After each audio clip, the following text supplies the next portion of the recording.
Miss universe প্রতিযোগিতায় বাংলাদেশকে প্রতিনিধিত্ব করা তানজিয়া জামান মিথিলা থাইল্যান্ডে ৪ সপ্তাহের লম্বা সফরের পর ২৫ নভেম্বর দেশে ফেরেন। দেশে ফিরে তিনি দেশের মানুষ এবং বিনোদন অঙ্গনের প্রতি কৃতজ্ঞতা প্রকাশ করেন। যদিও তিনি মুকুট জিততে পারেননি, তবে সেরা ৩০-এ থাকাটাই সন্তোষজনক মনে করছেন তানজিয়া জামান মিথিলা।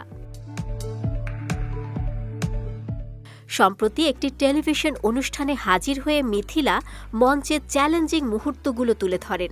তিনি বলেন, প্রতিযোগিতার সময় তাকে দীর্ঘ সময় হিল পরে থাকতে হয়েছিল, যা তার জন্য বড় চ্যালেঞ্জ ছিল।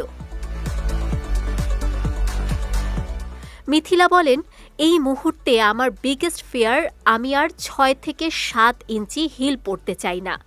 কারণ আমার পুরো জার্নিতে আমি যেহেতু অন্যান্য কন্টেস্টেন্টদের থেকে একটু শর্ট ছিলাম, আমাকে পুরোটা সময় ৭ ইঞ্চি হিল পরে থাকতে হয়েছে।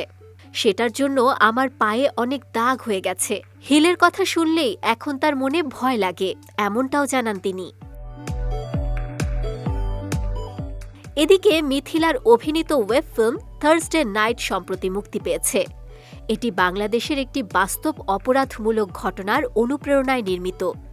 বন্ধুত্ব, পার্টি, স্মৃতিভ্রম এবং তদন্ত, এই ৪টি বিষয় ঘিরে গল্পটি আবর্তিত।